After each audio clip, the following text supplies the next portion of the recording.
Jake bites his lower lip with the thought of chowing down on a rack of ribs, smoking, charred, succulent ribs. He shakes his head and returns his focus to the moment, to the wild hog he's been tracking through the woods all morning and afternoon. But he can't get the thoughts out of his mind.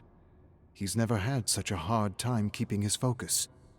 When he's not thinking about food, he's thinking about the past, about home, about the argument. Seems like it happened so long ago. The argument started on Friday, and by Monday morning, he was out on his own, exiled from the only life he knew, for disobedience. But it wasn't disobedience, not to Jake. To Jake, it was a need. No, it was more than a need. It was a longing, a profound longing to know where he came from and why his father never talked about him. But you didn't have to push him so hard, did you? I did. I had to. I had to because I had the right to know who he was. Don't you see? I have an emptiness inside me that no money or thing can fill. Yet, he never told me anything about him. He just distracted himself with the business and all the trappings of a superficial life and raising you, Jake. Raising his boys. Jake stares past trampled grass, and he hears his mother's voice resounding through his head. Jake, please. You are expecting a straight thing, and no straight thing has ever been made. Your father isn't perfect, and everything he's done is to give you a better life than he had. He has his reasons. And I have mine. Jake closes his eyes. He remembers leaving home without saying goodbye. He remembers backpacking across Korea, meeting people who had known his grandfather and could tell him stories about how he had lived. And none of the stories he had been told justified burying the past the way his father had done. He had expected his grandfather to be an abusive deadbeat, and yet he had discovered a hero, a legend even. He had saved and reunited so many families, and so many were grateful and indebted, and still he never mentioned him. Maybe he didn't want a legend, Jake. Maybe he wanted something else. But why does it matter? Why does it matter right now? A voice of caution suddenly brings Jake back to the moment. His grandfather's voice, or what he thinks his grandfather would have sounded like. Jake, stop thinking about everything else except what you need to think about. You need to eat before you begin to see things that aren't there. You've been at it all morning and afternoon with that makeshift spear, and if you don't get the hog, you'll end up like me. Jake nods with a slight respectful bow as he examines the freshly trampled grass. Jake charges after the boar as it zigzags through the long grass and suddenly disappears near the creek. Panting, he slows to a jog, searching left and right. He's hiding. Hiding like the letter his father hid in the attic. Don't lose your focus, Jake. Not now. Not again. I don't understand why he would hide such a beautiful letter in a shoebox. Ah, yes, the letter. It's the letter that set you off on your journey. It's the letter that inspired you to learn your father's language properly. You wanted to translate it for yourself, and you did. But now, Jake, you need to stop thinking about the letter, about your father, about the past. You need to focus on the hunt, or none of it will matter anymore. Find food or become food. Jake winces. His grandfather would never say such a thing. That's something his father would say. The voices in his head are mixing like a horrible stew of fermenting leftovers. He doesn't remember when he started hearing the voices, but at some point out on his own in the mountains, he realized he was talking to himself, and that talking to himself helped him cope with the loneliness. Everyone hears voices inside their head, Jake, although most are too distracted to listen or even acknowledge them. Or if they do acknowledge them, they keep them private for fear of ridicule. Most of Jake's voices are family members and old friends that make friendly talk here and there. But as of late, the voices poke and question everything he does. And now for the last 2 days, he was hearing a new voice. A mocking voice that highlighted and criticized every mistake he made, like his dreaded high school English teacher that made him read garbage he didn't connect with, or gave him nicknames like Muddle Brain for mixing up words, reading backwards, and seeing things in the stories she claimed weren't there. They were. She just lacked imagination and perspective. It was her voice, teeth grinding on wool, that squelched through his mind to undermine his dignity and confidence as a thinking human being.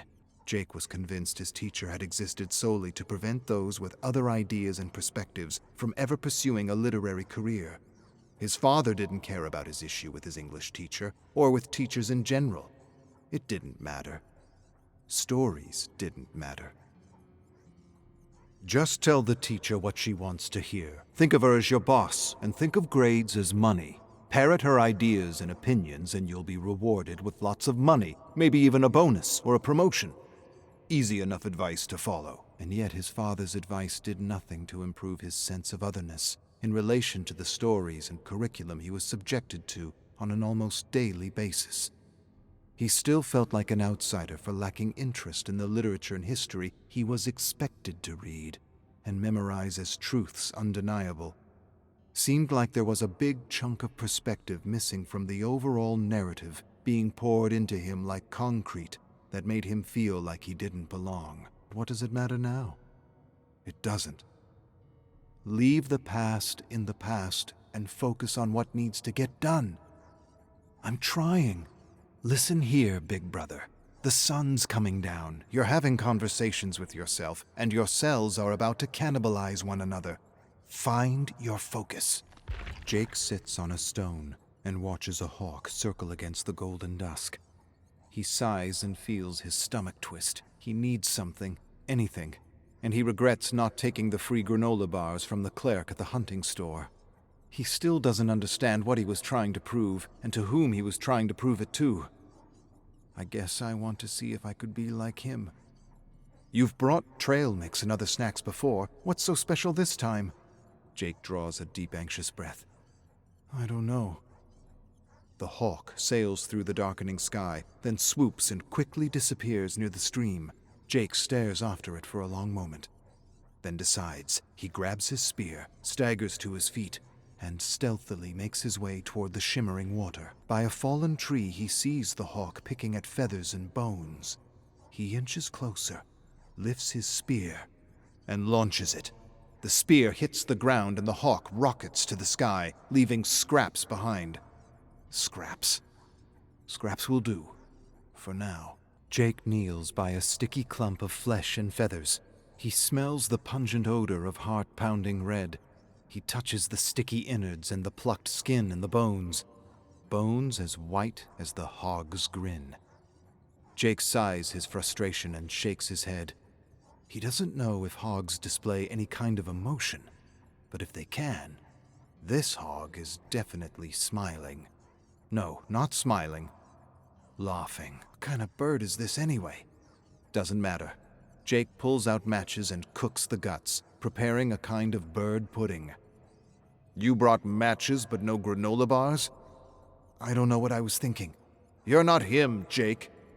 I know. He died out there. He disappeared. Same thing. Not to me. Jake tries to spit the rancid taste of regurgitated bird out of his mouth as he tracks the boar. His stomach rejected most of what he tried to stuff into it, but he's grateful he got some nourishment for his starving cells. He can't even begin to imagine what it would be like to guide and care for others in the middle of nowhere. How'd he do it? How'd he feed them? How'd he lead them out of the woods with soldiers tracking them? Jake stops suddenly to examine a few broken twigs. He brings his focus back to the hunt, trying to determine which direction the hog took. Then he hears it. Snorting, almost inaudible, but he hears it. He turns toward a patch of shuffling high grass and narrows his gaze. The snorting grows louder and louder. He's laughing at me. Son of a bitch is laughing at me. You aren't worthy, kid. The hell I'm not. Jake launches his spear into the moving grass. A high-pitched squeal follows, and the hog jolts away. Jake surges after him, tracking a trail of red to the mouth of a small cave. He laughs to himself and knows he will feast tonight. He's done. So sure? I searched that cave before. There's no other way out. It's just a matter of time and patience. And focus, Jake. Focus. Jake figures an hour or so has passed, and he's noticed no movement or attempt to escape. This is a worthy adversary. He thinks he can outwait me. It's a good plan. He might actually escape. I'm betting on the hog. You'll lose, bro. Jake considers his options, then grabs a small shovel out of his rucksack and begins to dig a pit. He feels cobalt eyes watching him and he grins to himself. It will take a bit of time, but this deadfall will put the odds in my favor. The people his grandfather helped said he dug a tunnel under a small clearing to avoid detection. He dug a tunnel. Digging a small pit is nothing in comparison. What I don't understand is, you brought a shovel and matches, but no granola bars. What the hell were you thinking? I guess I wasn't. You're a walking contradiction, Jake. I guess. The stupid shit we do when we're lost and alone. I'm not lost or alone. I'm exactly where I want to be. Yeah. The whole turn your back on civilized living because humanity and not you have lost your way. Make yourself believe whatever you want. But in the end, he's your father. He didn't even try to reach out to me. You didn't try to reach out to him. He kicked me out. You poked and twisted an old wound. You hit a nerve, and he reacted. His father was a hero. Maybe he didn't want a hero, Jake. Maybe he just wanted a father. A living, breathing father to do shit with. Kinda like what you got. Jake stands next to his father and brother by the sizzling barbecue in the turquoise in-ground pool. He takes in the scent of thick, fatty white bacon melting into mounds of burning black charcoal. He reaches around his father and pulls off a strip and devours it. His father smiles and says it's like he's never seen food before. Jake's eyes widen as thick droplets of grease drip off his chin. He suddenly pushes past his father and brother, attacking the grill, stuffing his face with greasy, life-giving fat and protein. His father tries to hold him back, but Jake won't be denied when suddenly the meat morphs into a living, wild hog. The hog turns to Jake and winks. Jake stumbles back and falls into the pool. The pool swirls and turns into a deadfall as several spikes rip through his chest. Jake yells in agony, waking up with a start, finding himself in a small pit beside thick, sharpened branches pointed outward. Jake wipes the sweat off his brow and slowly clambers to his feet. He climbs out of the deadfall and stares into the darkness of the cave for a long moment. Then he hears his mother's soothing voice. "Jake, please, finish the letter and send it to him." "Why? What's the use? It's just gonna end up in a shoebox in the attic like his father's letter." "You're wrong. It will be like the picture in his wallet." "That's just a stupid picture." "Not to him." I'm tired of waiting. Jake grabs a few branches, sets them ablaze, and tosses them into the dark, gaping mouth of the cave. He watches the darkness fill with lashing flames and swirling smoke, and he waits for the inevitable. As he stares at the thickening smoke, he's reminded of a story, and his thoughts drift away to his grandfather. He reunited so many broken families. He helped so many people survive exposure, exhaustion, and starvation. He saved them all, and yet he couldn't save himself. They said there was a kind of smoke, too, a thick, black smoke that suddenly surrounded them. One minute he was there, the next, he was gone. The survivors Jake had spoken to in Seoul said he was probably captured and executed, but that they didn't know for sure. A piercing squeal followed by a meaty thunk suddenly brings Jake back to the moment. He didn't even see the hog make a dash for it. He leans over the pit and stares at the skewered hog, shaking and convulsing as life pours out of its wounds. Jake sighs and feels mingled relief and regret. "Sorry, brother. It was either you or me." Jake swallows a piece of charred meat. and stares beyond the flickering fire at the gutted hog. All he needs to do now is salt the meat. Took the whole day to get him, but it was worth it. There's enough meat on him to last him months. The bloody and carved hog suddenly turns to Jake. "But you didn't really get me, did you?" Jake blinks, and blinks again. "Truth is, I let you catch me 'cause I figured you chased me long enough." Jake shakes his head in disbelief, and he knows his mind is still playing tricks on him despite having eaten. The hog sighs sadly. "You and I, Jake, we're caught in the same vicious cycle. So don't feel so bad, all right? Today it's me, tomorrow it's you." Jake pinches himself, but the hog continues. "Chase something long enough and it will surrender itself to you. It will stop running and let you catch it so long as you stay the course. Just like that story you chased in the old country." Jake narrows his gaze on the grinning hog. "Now you're here on Blood Mountain, trying to be your grandfather while trying to forget your father, without realizing you're both and neither of them at the same time." Jake tries to shake the hallucination out of his head. "Don't worry, Jake. I'm not really talking. You're tired and dehydrated and completely lost in the woods. I'm just trying to give you some perspective, or rather, you're trying to give yourself some perspective." Jake sighs deeply. "I have no idea who I am or what I want to do, and I'm talking to a dead hog in the middle of nowhere." The hog nods. "Yes, you are. It's interesting because your grandfather was poor and didn't have many options, and you're not so poor and have too many options. I'm not sure which is worse, the tyranny of too little or the tyranny of too much. Either way, a distracted life is a wasted life. It's good that you came out here to figure things out. And you know what else is good? If you let go. If you just let go." "I have let go, and I'm still as lost as I ever was," the hog snorts. "You haven't let go, Jake. You're still playing the old scripts over and over again like a broken record. But let's see.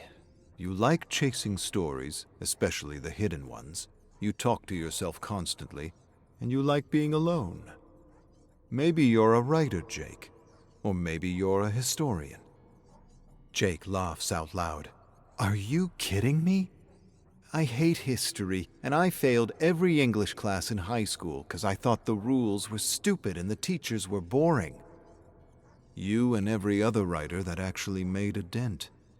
English class doesn't make a writer, Jake. Fighting class and dancing class do." "I don't even know what that means."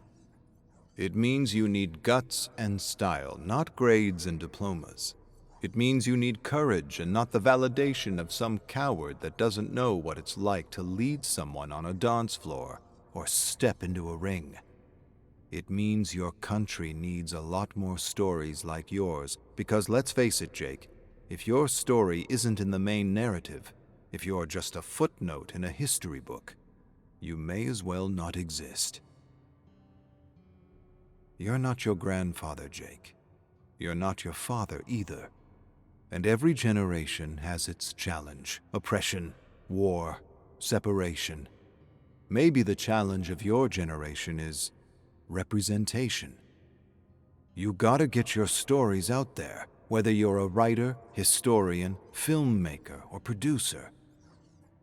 Seems to me a lot of kids like you in the new country need to hear your story, or stories like yours, to know they aren't alone, to know they belong, and that they aren't outsiders in their own home." A chorus of howls brings Jake back to the moment. "Wolves! And they're coming for what's mine!" They howl again, and above the racket he hears his father's voice. "In every transaction, Jake, there are wolves. Not in this one, especially this one." Jake ignores the voice in his head and tries to focus as he considers his next move carefully. Jake sits high in a tree with the hog dangling from a cord. He grips the cord tightly and hopes the branch he uses as support doesn't give way. Another howl rents the night, and the chirping insects go silent. The wolves are coming. and they want what's rightfully his. He's glad he ate, and he feels new life coursing through his veins. He feels his focus sharpening, and yet he still hears his mother. You should have finished the letter when you had a chance. I'll finish it another time. If you get another time, Jake. I will. And what if you die here? What if you go missing? Your father will sell everything just to find you. Yeah, right. All he cares about is his packaging empire. You really don't know your father if that's what you think, or why he carries that picture with him everywhere he goes. Jake scoffs. The picture means nothing. Even the fortune teller didn't know what it meant. But it means something to him, Jake. It means the world to him. You point your finger at your father and accuse him of not understanding you. But did you ever try to understand him? Several wolves approach the tree and peer up at Jake with eyes that reflect the shining full moon.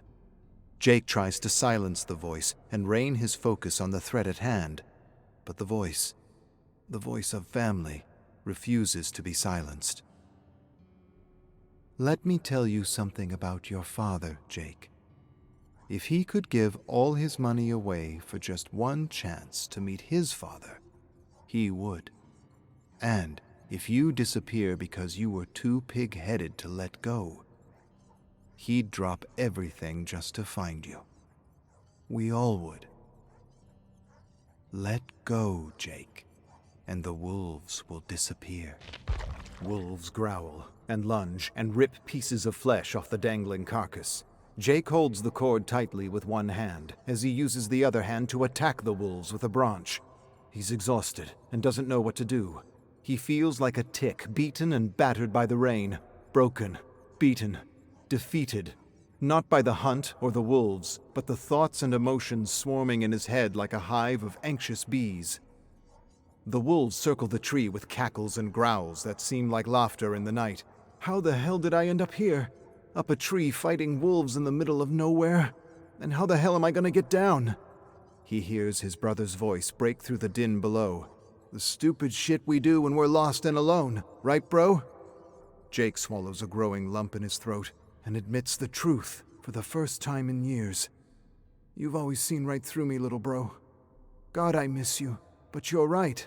I am lost and I am alone, and I have no idea who I am or what I want to do with my life. And that fortune teller was right. I didn't know what to choose, so I chose nothing. His mother's voice returns.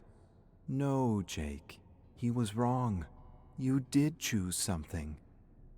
Jake draws a deep shuddering breath and closes his eyes, remembering his first birthday as his mother had described it so many times.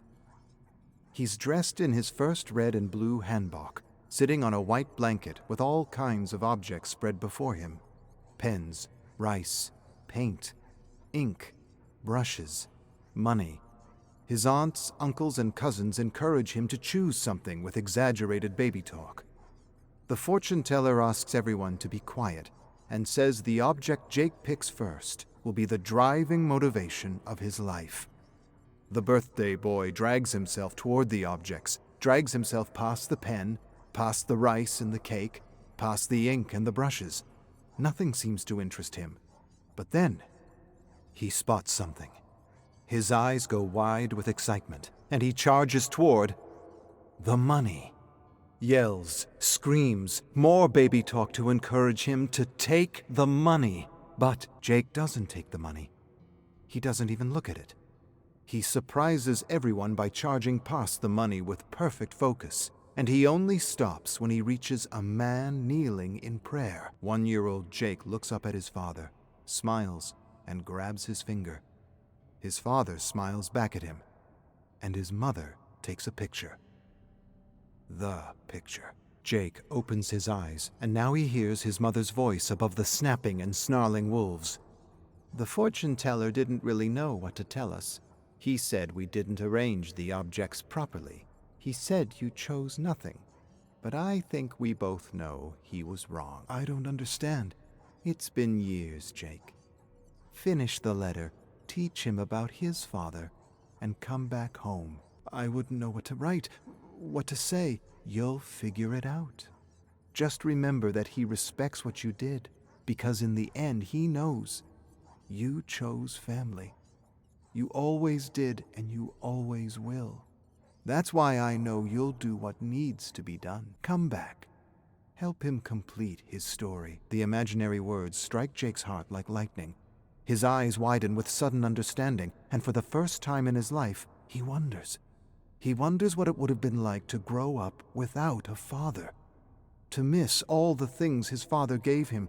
To miss all the things he took for granted. Hiking, fishing, hunting, camping, fun and fierce games of baddock and moonlit tents. It wasn't all superficial bullshit. There was good, too. A lot of good. He was so contradictory. Aren't we all? I suppose we are. Jake loosens his grip on the cord and stares at the frenzied wolves below. And for the first time in his life, he knows exactly what he needs to do.